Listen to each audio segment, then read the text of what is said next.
Hello friend, नमस्कार दोस्तों। स्वागत है आप सभी लोगों का आपके अपने यूट्यूब परिवार में। दोस्तों सभी को सबसे पहले गुड मॉर्निंग। और सभी दोस्तों, मेरे सभी भाई जो भी सीटेट की तैयारी कर रहे हैं उनके लिए एक बहुत ही सुनहरा मौका है दोस्तों। इस बार जो है कि सीटेट को क्लियर करके अच्छे से जो है कि अपने काम को आगे बढ़ाने के लिए, क्योंकि आगे आने वाली बहुत सारी एक ऐसी वैकेंसी हैं जो टीचर्स के लिए आपके लिए बहुत ही महत्वपूर्ण होने वाली हैं। तो चलिए दोस्तों, आज का वीडियो शुरू करते हैं और आज का पहला क्वेश्चन करते हैं। इससे पहले हमने बहुत सारे प्रैक्टिस सेट जो है एसएसटी के कर लिए हैं। तो आज के पेपर में हम लोग जो करेंगे ये 2014 का आपका पेपर होगा, जो आपका फरवरी में पूछा गया ऑफलाइन क्वेश्चंस है। इसके पहले हम लोगों ने इसमें 30 से लेकर के 31 से लेकर करके 60 क्वेश्चंस को एक पहले वाले पार्ट में इसको डिस्कस कर लिया है। ये दूसरा पार्ट है और इसमें हम लोग 61 नंबर क्वेश्चंस जो है आगे 90 तक के क्वेश्चंस को डिस्कस करेंगे। तो चलिए पहला क्वेश्चन देखते हैं कि क्या जो है कि क्वेश्चन पूछा गया है। तो पहला क्वेश्चन रहा आपके स्क्रीन पे दोस्तों कि 61 नंबर क्वेश्चन कि भारत में असमानता का मुख्य कारण क्या है। भारत में असमानता का मुख्य कारण क्या है? गरीबी है, धर्म है, जाति है, लिंग है। देखिए इस तरीके का ऑप्शन दिया है कि आप भी निश्चित रूप से कंफ्यूज होंगे, पर आपको कंफ्यूज होने की जरूरत नहीं है, आपको थोड़ा सा ध्यान देने की जरूरत है। तो यहाँ पे जो आपका राइट आंसर बनेगा वो बनेगा आपका गरीबी। यानी भारत में जो असमानता का मुख्य कारण है वो क्या है? गरीबी है। नेक्स्ट क्वेश्चन देखिए, क्वेश्चन नंबर 62 नंबर क्वेश्चन है कि संवैधानिक उपचारों का अधिकार नागरिकों के मौलिक अधिकारों की रक्षा करता है, संविधान संशोधन द्वारा स्वयं को सुधारने के विषय में है, या शिक्षा का अधिकार अधिनियम 2009 को निष्कासित करता है, या न्यायपालिका को संसद द्वारा लागू कानून को निरस्त करने का शक्ति प्रदान करता है। तो जो संवैधानिक उपचारों का अधिकार है दोस्तों, ये हमारे नागरिकों के मौलिक अधिकारों की रक्षा करता है। तो राइट आंसर जो बनेगा इसका ऑप्शन नंबर 1 जो है बिल्कुल सही होगा। दोस्तों आप लोग कमेंट में ये जरूर बताइएगा कि वीडियो आपको कैसी लग रही है, और अगर वीडियो पसंद आए और पसंद आए दोस्तों तो लाइक और शेयर जरूर करिएगा और चैनल को सब्सक्राइब करना भी नहीं भूलिएगा। चलिए अगला क्वेश्चन देखिए, क्वेश्चन नंबर 63 नंबर क्वेश्चन है दोस्तों कि हिंदू उत्तराधिकार, ध्यान दीजिएगा, हिंदू उत्तराधिकार अधिनियम 2005 के अनुसार निम्नलिखित में से क्या सत्य है कि परिवार के केवल पुरुषों यानी पुत्रों तथा अथवा पुरुष सदस्यों को ही पारिवारिक संपत्ति में अधिकार प्राप्त है, या केवल पत्नी को अपने दिवंगत पति की संपत्ति में उत्तराधिकार है, या पुत्रों पुत्रियों और उनकी माताओं का पारिवारिक संपत्ति में बराबर हिस्सा है, या आर्य समाज के अनुयायियों पर यह अधिनियम लागू नहीं होता। तो यहाँ पर जो हिंदू उत्तराधिकार संशोधन यानी अधिनियम 2005 के अनुसार जो सत्य है वो यह है कि पुत्रों और पुत्रियों और उनकी माताओं का भी पारिवारिक संपत्ति में बराबर का हिस्सा होता है। नेक्स्ट क्वेश्चन देखिए, क्वेश्चन नंबर 64 नंबर क्वेश्चन है दोस्तों कि निम्नलिखित में से कौन सा कार्य राज्य सरकार का है? पाकिस्तान और बांग्लादेश के साथ शांतिपूर्ण संबंध बनाना, क्या यह राज्य का सरकार का अधिकार है? क्या ये उसका कार्य है कि पाकिस्तान और बांग्लादेश के साथ शांतिपूर्ण संबंध बनाएगा? नहीं है। 10वीं कक्षा में बोर्ड परीक्षा को बंद कराना, नई दिल्ली और वास्को डी गामा के बीच नई गाड़ी चलाना, ऐसा है क्या? नहीं है। 1000 रुपये का नोट नया डिजाइन लागू करना, क्या ये राज्य सरकार करेगी? नहीं करेगी। तो यहाँ पे जो राज्य सरकार का काम है वो है कि 10वीं कक्षा में बोर्ड परीक्षा को बंद करना। अगला क्वेश्चन देखिए, क्वेश्चन नंबर 65 नंबर क्वेश्चन क्या है दोस्तों कि दलित और आदिवासी लड़कियों द्वारा स्कूल छोड़ने की दर सबसे अधिक है, किसके कारण? क्योंकि उनके माता पिता शिक्षा को महत्व नहीं देते, गरीबी और सामाजिक भेदभाव के कारण, लड़कियों के लिए अलग स्कूल नहीं मिलने के कारण, या शिक्षा का लाभ लड़की के ससुराल वालों को मिलने के कारण। तो यहाँ पे देखिए दलित और आदिवासी लड़कियों जो स्कूल छोड़ने के दर सबसे अधिक है, उसका एक बहुत ही मुख्य कारण है कि गरीबी और सामाजिक भेदभाव के कारण। तो राइट आंसर आपका जो बनेगा वो बनेगा आपका ऑप्शन नंबर 2। नेक्स्ट जो क्वेश्चन है क्वेश्चन नंबर 66, इसमें दिया है कि निम्नलिखित में से कौन सा विज्ञापन सामाजिक नहीं है? अतिथि देवो भव, अतिथि देवो भव यह एक क्या है? सामाजिक विज्ञापन है, बात बिल्कुल सही है। लेन में गाड़ी चलाना बुद्धिमत्तापूर्ण है, ये भी सामाजिक जो है कि संदेश देता है। पानी की प्रत्येक बूंद बचाइए, ये भी सामाजिक संदेश देता है। जबकि यहाँ पर सेकंड ऑप्शन देखते हैं कि जीवन बीमा जिंदगी के साथ भी और जिंदगी के बाद भी, यह एक सामाजिक विज्ञापन नहीं है, यह एक व्यक्तिगत विज्ञापन है। तो राइट आंसर बनेगा जो ऑप्शन नंबर 2 जो इसका सही हो जाएगा, यही जो है सामाजिक विज्ञापन नहीं है, क्योंकि क्वेश्चन निगेटिव पूछा गया था। ध्यान दीजिएगा दोस्तों, अगला question question number 67 number question है दोस्तों कि ऐसे मुद्दे की पहचान कीजिए जिसके महत्वपूर्ण होने के बावजूद, ऐसे मुद्दे की पहचान कीजिए जिसके महत्वपूर्ण होने के बावजूद मीडिया ने शायद ही उस पर ध्यान दिया है। यानी हत्याओं पर तो ध्यान मीडिया वालों का जाता ही है। भवनों का गिराना, लैंगिक संवेदनशीलता, और पीने का पानी। इसमें मतलब ऐसा मुद्दा है जो बहुत महत्वपूर्ण होने के बावजूद भी मीडिया ने उस पर ध्यान नहीं दिया है, बाकी सभी पे ध्यान दिया। तो यहाँ पे जो वो बनेगा, जो टॉपिक है वो मुद्दा है पीने का पानी। यानी पीने का पानी जो है एक ऐसा मुद्दा है जो बहुत महत्वपूर्ण है, पर मीडिया ने शायद ही उस पर ध्यान दिया है, इस पर ध्यान नहीं दिया जाता है, जबकि हम जानते हैं कि पीने का पानी जो है कि ज़्यादातर लोग जो है कि उसको व्यर्थ कर रहे हैं। नेक्स्ट क्वेश्चन देखिए, क्वेश्चन नंबर 68 नंबर क्वेश्चन है दोस्तों कि न्यायपालिका के संदर्भ में निम्नलिखित प्रावधानों में से भिन्न को पहचानिए।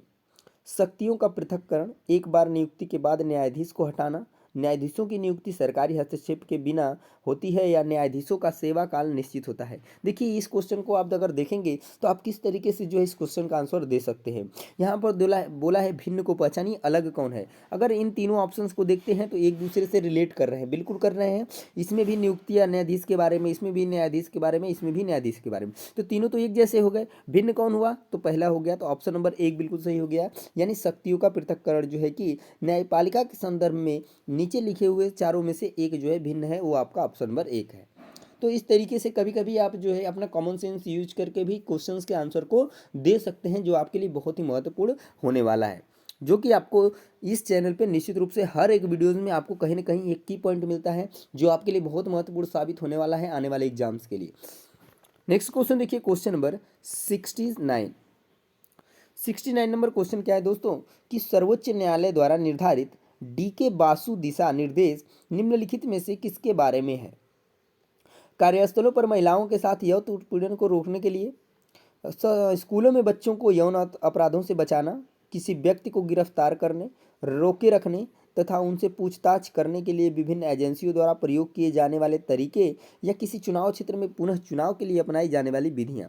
तो जो सर्वोच्च न्यायालय द्वारा निर्धारित DK बासु दिशा निर्देश है वो इसके बारे में है कि किसी व्यक्ति को गिरफ्तार करने, रोके रखने तथा उनसे पूछताछ करने के लिए विभिन्न एजेंसियों द्वारा प्रयोग किए जाने वाले तरीके से। तो राइट आंसर आपका जो बनेगा वो बनेगा आपका ऑप्शन नंबर 3।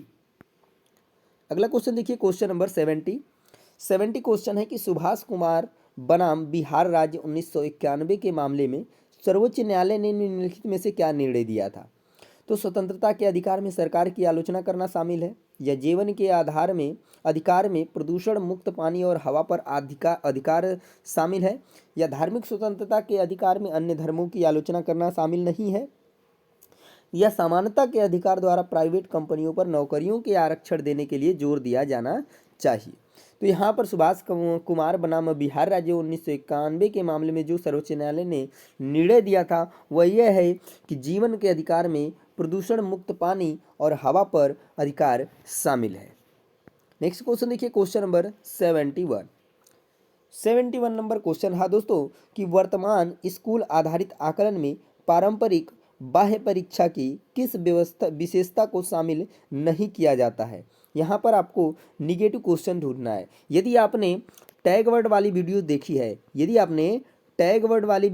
है, जो मैंने अभी कुछ ही दिन पहले लोड की है, 2 या 3 दिन पहले, उसको अगर आप देख लेते हैं तो इस क्वेश्चन का भली भांति आप आंसर दे सकते हैं बिना ऑप्शंस को पढ़े हुए समझे हुए, केवल टैग वर्ड के माध्यम से। और टैग वर्ड इन्हीं सब जैसे क्वेश्चंस के लिए बनाया गया है कि आप जो है ऐसे क्वेश्चंस को आप आसानी से कर सके। जैसे देखिए यहाँ पर दिया है कि वर्तमान स्कूल आधारित आकलन में पारंपरिक बाह्य परीक्षा की किस विशेषता को शामिल नहीं किया जाता है। आपको निगेटिव टैग वर्ड ढूंढना है। तो निगेटिव टैग वर्ड आपको अगर चारों ऑप्शंस में ढूंढते हैं तो किस में मिल रहा है, केवल। देखिए सेकंड ऑप्शन में जब आप पढ़ते हैं कि केवल शैक्षिक पक्ष पर बल देता है, केवल एक जो है, केवल एक ही, मात्र, ये सभी क्या है, एक निगेटिव टैग वर्ड है जिनके माध्यम से आप क्वेश्चंस में जो है कि गलत ऑप्शंस की पहचान कर सकते हैं। तो यहाँ पर देखिए शामिल नहीं किया जाना चाहिए, यानी गलत ऑप्शन कौन है, तो ऑप्शन नंबर 2 है। इस क्वेश्चन को आप इस तरीके से राइट आंसर लगा सकते हैं। तो आप समझ पा रहे होंगे कि टैग वर्ड का कितना जो है कि महत्व है, रोल है। यदि आपने उस वीडियोस को नहीं देखा है तो जा करके अभी देख लीजिए, उसका लिंक आपको डिस्क्रिप्शन में मिल जाएगा,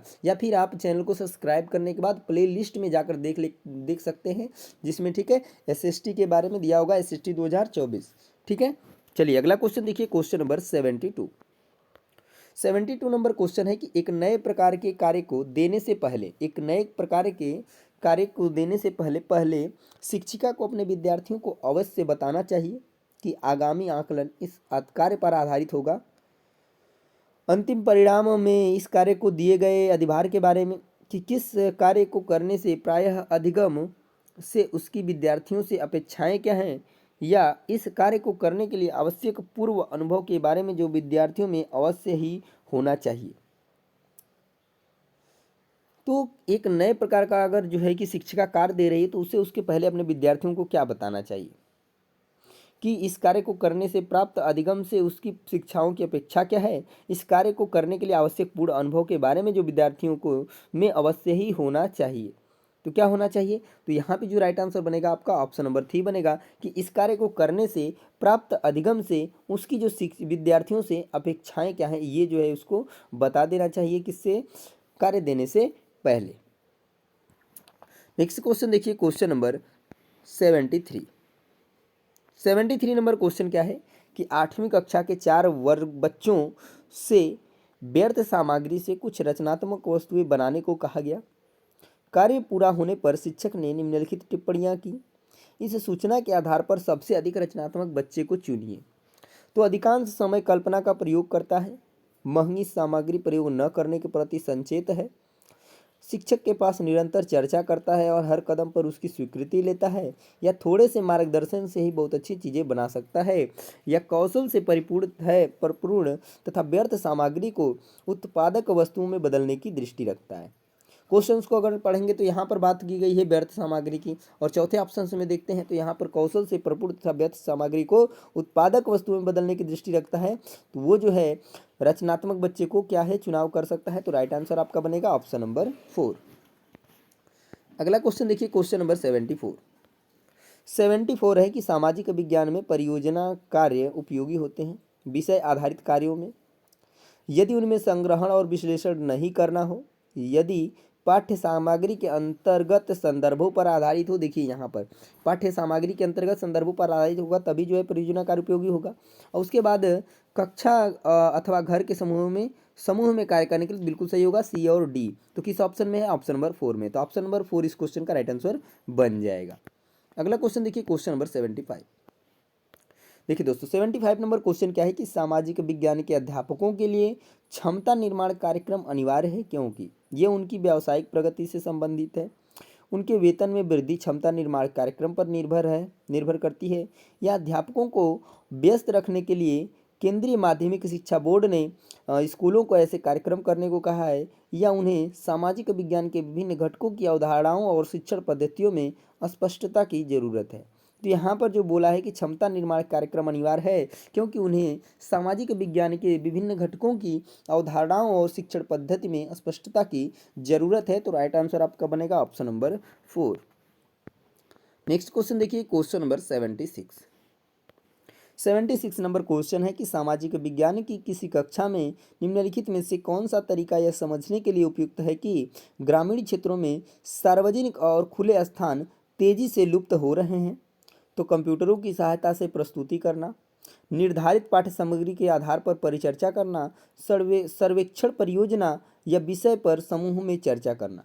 तो अगर आप ये समझना चाहते हैं, ये देखना चाहते हैं कि जो सार्वजनिक जगहों पे ग्रामीण क्षेत्रों में जो सार्वजनिक और खुले स्थान है वो तेज़ी से लुप्त हो रहे हैं, तो इसके लिए क्या है सर्वेक्षण परियोजना सबसे अच्छे उपयुक्त होने वाली तरीका है। तो राइट आंसर आपका बनेगा ऑप्शन नंबर 3। नेक्स्ट जो क्वेश्चन देखिए, क्वेश्चन नंबर 77 क्वेश्चन है दोस्तों कि राष्ट्रीय शिक्षा नीति NEP 1986 ने निम्नलिखित में से किसके लिए एकीकृत कार्यक्रम विकसित करने का सुझाव दिया था। लड़के और लड़कियों की सहशिक्षा के लिए, मानसिक रूप से विकलांगों की शिक्षा के लिए, या विकलांग बच्चों के नियमित स्कूलों में पढ़ने के लिए, या विकलांग बच्चों के विशेष स्कूलों में पढ़ने के लिए। तो NEP 1986 ने यह सुझाव दिया था कि विकलांग बच्चों को नियमित स्कूल में पढ़ने के लिए। तो राइट आंसर आपका बनेगा ऑप्शन नंबर 3। अगला क्वेश्चन देखिए, क्वेश्चन नंबर 78। 8वीं कक्षा की एक छात्रा किसी दिए गए विषय पर लिखने में अक्षम होने के कारण परेशान है।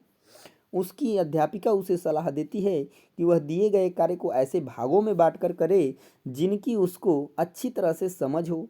इस तरीके से लिए निम्नलिखित में से कौन सा अधिक उपयुक्त है। इस तरीके के लिए निम्नलिखित में से कौन सा अधिक उपयुक्त हो। तो शुरू में ही अच्छी तरह से आने वाले विषय को लिख लें तथा फिर उसमें सामग्री जोड़ें कि वह विषय किस प्रकार से दिए हुए कार्य से संबंधित है। बात तो बिल्कुल सही है। विषय से संबंधित पुस्तकों, लेखकों तथा वेबसाइटों की एक निर्देशिका तैयार करें। नहीं, ये नहीं हो सकता है। विषय से संबंधित जानकारी देने वाले दो स्रोत खोजें और उनके बीच एक सी समानताएं ढूंढें। या एक पत्र तैयार करें और इसे किसी मित्र को सुनाकर निर्धारित करें कि किन भागों में सुधार करने की जरूरत है। तो देखिए यहाँ पे जो राइट आंसर बनेगा वो आपका ऑप्शन नंबर 1 बन जाएगा कि शुरू में ही अच्छी तरीके से क्या करें, आने वाले विषय को लिख लें तथा फिर उसमें सामग्री जोड़े कि वह विषय किस प्रकार से दिए हुए कार्य से संबंधित है। तो राइट आंसर बन जाएगा आपका। नेक्स्ट क्वेश्चन देखिए दोस्तों, क्वेश्चन नंबर 79। तो 79 नंबर क्वेश्चन है कि निम्नलिखित में से किस उपागम को एनसीईआरटी द्वारा प्रकाशित पाठ्यपुस्तक सामाजिक और राजनीतिक जीवन में निहित विचारों से विद्यार्थियों को अवगत कराने के लिए अधिक प्रयोग किया गया है। तो यहाँ पे घटनाक्रम, ग्राफ, चार्ट, कहानी बोर्ड, यहाँ पे जो अधिक प्रयोग किया जाने वाला जो विचार तरीका है वो है सबसे अच्छा क्या, तो कहानी बोर्ड। तो राइट आंसर आपका क्या बनेगा दोस्तों, तो ऑप्शन नंबर 4 जो है बन जाएगा। नेक्स्ट क्वेश्चन देखिए, क्वेश्चन नंबर 80 नंबर क्वेश्चन है कि सामाजिक विज्ञान की पाठ्य सामग्री को डैश दिया शुड चाहिए होना चाहिए कैसा, तो सामाजिक मुद्दों और उनके समाधान की व्यापक जानकारी देनी चाहिए, केवल सामाजिक यथार्थ के मुद्दों पर अधिक ध्यान देना चाहिए और शोध के वैज्ञानिक तरीके को प्रोत्साहित नहीं करना चाहिए। उसके बाद दिया है कि विद्यार्थियों की इतिहास, भूगोल और भारत की राजनीति के बारे में जागरूक बढ़ाने का उद्देश्य तथा इनमें अंतर संबंध रखना चाहिए, या सुपरिचित सामाजिक वास्तविकताओं के बारे में गहन जानकारी एकत्र करने तथा प्रश्न पूछने के माध्यम से विद्यार्थियों की जागरूकता बढ़ाने का उद्देश्य रखना चाहिए। तो सामाजिक विज्ञान की पाठ्य सामग्री को ऐसा होना चाहिए। तो राइट आंसर आपका बनेगा आपका ऑप्शन नंबर 4। नेक्स्ट क्वेश्चन देखिए, क्वेश्चन नंबर 81 नंबर क्वेश्चन है दोस्तों कि पाठ्य पुस्तकों को सभी क्षेत्रों और सामाजिक समूहों का प्रतिनिधित्व करने वाली बनाने के लिए पाठ्यपुस्तकों में सभी क्षेत्रों और सामाजिक समूहों से संबंधित सामग्री जोड़ी जानी चाहिए, या स्थानीय संसाधनों और इससे प्रासंगिक स्थानीय सामग्री शिक्षण अधिगम प्रक्रिया का भाग होना चाहिए, या पाठ्यपुस्तकें देश की सभी भाषाओं विशेषतः भारतीय संविधान की सूची 8 में दर्ज भाषाओं में लिखी जानी चाहिए, या क्षेत्रों के बीच समान मुद्दों को केवल इसलिए उजागर करना चाहिए कि ताकि संघात्मक गणतंत्र की भावना को प्रोत्साहन मिले। तो यहाँ पर जो सबसे अच्छा ऑप्शन मिलेगा आपको, ऑप्शन नंबर 1 जो है बिल्कुल सही हो जाएगा कि पाठ्यपुस्तकों में सभी क्षेत्रों तथा सामाजिक समूहों से संबंधित सामग्री जोड़ी जानी चाहिए। बिल्कुल बात सही की गई है। विविधता की बात की गई है, विविधता की समावेश होना चाहिए पाठ्य पुस्तक के अंदर, तो बिल्कुल करेक्ट है। तो राइट आंसर आपका बनेगा आपका ऑप्शन नंबर 1। अगला क्वेश्चन देखिए, क्वेश्चन नंबर 82 नंबर क्वेश्चन है कि विद्यार्थियों को लैंगिक मुद्दों तथा लैंगिक भेदभाव में सामाजिकरण की भूमिका के प्रति संवेदनशील बनाने के लिए स्कूलों को निम्नलिखित में से क्या करना चाहिए। टीम शिक्षण को प्रोत्साहित करना चाहिए तथा पुरुष और महिला अध्यापकों को शामिल करना चाहिए। प्रख्यात और विद्वान वक्ताओं को आमंत्रित करके लैंगिक संवेदनशीलता पर सेमिनार आयोजित करना चाहिए, या अध्यापकों को केस अध्ययन के लिए कहना चाहिए तथा उनसे अच्छे उदाहरण मांगना चाहिए, या ऐसे नियम बनाने चाहिए जिससे लड़के लड़कियों के साथ भेदभाव का व्यवहार नहीं कर सके। तो यहाँ पर जो बात की गई है कि लैंगिक मुद्दों तथा लैंगिक भेदभाव को सामाजिकरण की भूमिका के प्रति संवेदनशील बनाना है, तो इसके लिए अध्यापकों को केस अध्ययन के लिए कहना चाहिए तथा उनसे अच्छे उदाहरण मांगने चाहिए। ये आपका राइट आंसर बनेगा। अगला क्वेश्चन देखिए, क्वेश्चन नंबर 83 क्वेश्चन है दोस्तों कि राज्य सरकार के कार्यों पर चर्चा करते हुए स्वास्थ्य, जल, यातायात इत्यादि से संबंधित मुद्दों पर चर्चा की जा सकती है, जिससे विद्यार्थियों को इन मुद्दों पर उनके राज्य द्वारा किए जाने वाले प्रयासों की जानकारी में विद्यार्थियों को इन क्षेत्रों में सरकार की भूमिका को याद करवाया जा सके, या विद्यार्थी इन मुद्दों को समझने तथा इन पर आलोचनात्मक विचार करने के लिए स्वतंत्र हों, या विद्यार्थियों को सभी के लिए बेहतर सुविधाएं पाने हेतु आंदोलन आयोजित करने के लिए सजग किया जा सके। तो यहाँ पे राइट आंसर बनेगा आपका ऑप्शन नंबर 3 कि विद्यार्थी जहाँ पर भी स्वतंत्र होते हैं, स्वतंत्रता की बात की जाए, उनको बोलने का उनके विचारों को स्वतंत्रता प्राप्त होती है, तो वहाँ पे वो ऑप्शन आपका बिल्कुल पॉजिटिव होता है। वही हुआ है यहाँ पर। तो राइट आंसर बनेगा आपका ऑप्शन नंबर 3। आप निश्चित रूप से अगर टैग वर्ड वाली वीडियोज़ नहीं देखे हैं तो जाकर एक बार उसको लास्ट तक देखिएगा, तभी आपको चीज़ें समझ में आएंगी। आप बेहतर तरीके से आपका 3 से 4 क्वेश्चन जो है कि बढ़ना शुरू हो जाएगा, ये मेरी गारंटी है अगर आप पूरा वीडियोज़ देख लेते हैं तो। अगला क्वेश्चन देखिए, क्वेश्चन नंबर 84 क्वेश्चन नंबर 84 है कि राष्ट्रीय पाठ्यचर्या की रूपरेखा 2005 प्रस्तावित करता है कि भूगोल पढ़ाया जाए जिससे भारत की विविध भौगोलिक विशेषताओं की इसके आर्थिक विकास में भूमिका को जाना जा सके। इसलिए यह विद्यार्थियों का प्राकृतिक आपदाओं के भारत की अर्थव्यवस्था पर नष्टकारी प्रभावों के बारे में मार्गदर्शन किया जा सके, या प्राकृतिक संसाधनों की अधिकतम प्राप्ति और उपयोग पर ध्यान केंद्रित किया जा सके, या पर्यावरणीय चिंताओं तथा इसके संरक्षण के संबंध में आलोचनात्मक समझ पैदा की जा सके। तो यहाँ पे जो राइट आंसर बनेगा आपका बनेगा ऑप्शन नंबर 4 कि राष्ट्रीय पाठ्यचर्या की जो रूपरेखा 2005 है प्रस्तावित करता है कि भूगोल पढ़ाया जाए जिससे पर्यावरणीय चिंताओं तथा इसके संरक्षण के संबंध में आलोचनात्मक समझ पैदा की जा सके।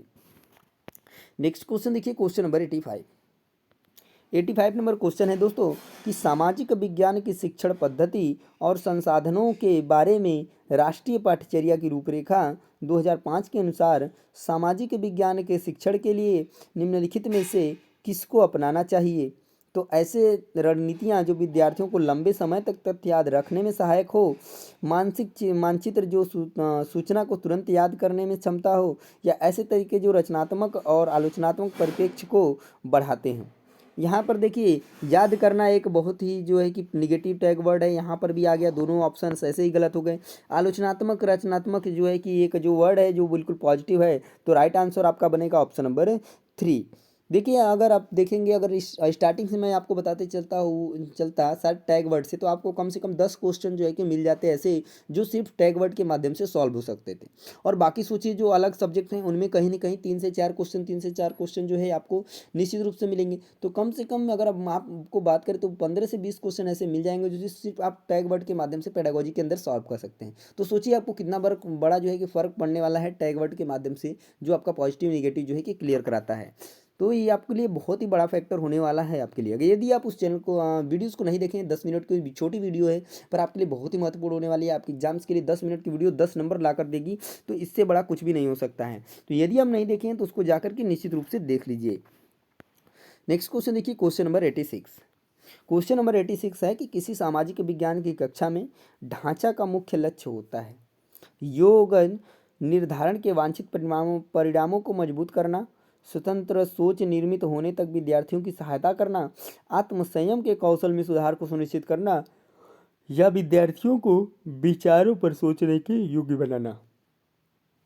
तो यहाँ पर जो दोस्तों राइट आंसर बनेगा आपका स्वतंत्र सोच की बात की गई है। स्वतंत्र सोच निर्मित होने तक विद्यार्थियों की सहायता करना ढांचा का मुख्य लक्ष्य होता है। अगला क्वेश्चन देखिए, क्वेश्चन नंबर 87 नंबर क्वेश्चन है कि सूचना को छोटे छोटे भागों में बांटकर अंश तथा पूर्ण में संबंध स्थापित करने की योग्यता क्या है। बोध है, प्रयोग करना है, विश्लेषण करना है, स्मरण करना है। तो छोटे छोटे भागों में बांटकर अंश तथा पूर्ण संबंध स्थापित करने की योग्यता है क्या, तो विश्लेषण करना है। तो ये राइट आंसर बनेगा आपका ऑप्शन नंबर 3। नेक्स्ट क्वेश्चन देखिए, क्वेश्चन नंबर 88। शैक्षिक गतिविधियों पर विद्यार्थियों द्वारा खर्च किए जाने वाले समय को बढ़ाने के लिए अध्यापक को निम्नलिखित में से क्या करना चाहिए। तो कक्षा की गतिविधियों तथा संक्रमण काल के लिए योजना बनाएं, पढ़ाएं और समय सारणी लागू करें, या मूल विषयों के प्रति सप्ताह कम से कम 2 बार गृह कार्य दें। ऐसा होगा क्या, नहीं। विद्यार्थियों को कक्षा में चर्चा करने से पहले नए विषयों को पढ़ने के लिए कहें, या नई विषय सामग्री पर प्रश्नोत्तर सत्र के साथ प्रस्तुत करें। तो ये कोई भी नहीं होगा, आपका जो होगा राइट आंसर बनेगा आपका ऑप्शन नंबर 1 कि कक्षा की गतिविधियों तथा संक्रमण काल के लिए योजना बनाएं, पढ़ाएं और समय सारणी लागू करें। अगला क्वेश्चन देखिए, क्वेश्चन नंबर 89 नंबर क्वेश्चन है कि प्रेरक अधिगम निम्नलिखित में से किस उपागम के विपरीत है, किसका उल्टा है। तो अनुकरण, प्रतिपादक शिक्षण, निपुणता अधिगम, संरचनात्मक। तो प्रेरक अधिगम जो है प्रतिपादक शिक्षण का क्या है, विपरीत है। तो राइट आंसर बनेगा दोस्तों आपका ऑप्शन नंबर 2। नेक्स्ट क्वेश्चन देखिए, क्वेश्चन नंबर 90।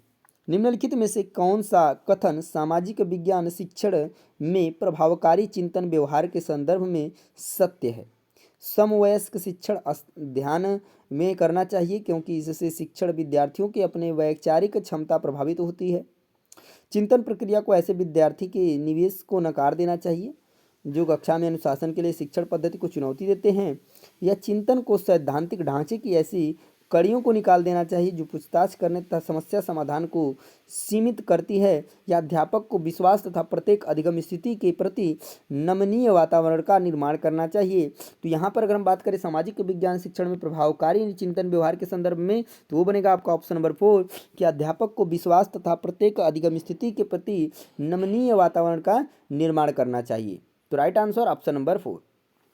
तो दोस्तों आज का ये सेशन कंप्लीट होता है, यानी आज के सेशन में हम लोगों ने 90 क्वेश्चन तक डिस्कस कर लिया। यानी 2014 का जो आपका पेपर था, फरवरी में पूछा गया था, उसको आज हमने कंप्लीट कर लिया है सेकेंड सेशन में। यानी किसी भी क्वेश्चन पेपर को मैंने 2 पार्ट में जो है डिवाइड करके जो है उसको डिस्कस किया है, ताकि जो है एक ही बार में आपको ज़्यादा न लगे, आप आसानी से चीज़ों को लास्ट तक देख सकें, समझ सकें, उसको अपने अंदर उसको ग्रहण कर सकें, ताकि आप आने वाले एग्जाम्स के लिए बेहतर तैयारी कर पाएँ। तो दोस्तों अगले प्रैक्टिस सेट में अब हम लोग मिलेंगे 2015 के ऑफलाइन वाले क्वेश्चंस के साथ, जिसका पार्ट 1 हम आप लोगों के लिए लेकर आएंगे अगले प्रैक्टिस सेट में। तो दोस्तों मिलते हैं नेक्स्ट वीडियो में, तब तक के लिए जय हिंद, वंदे मातरम।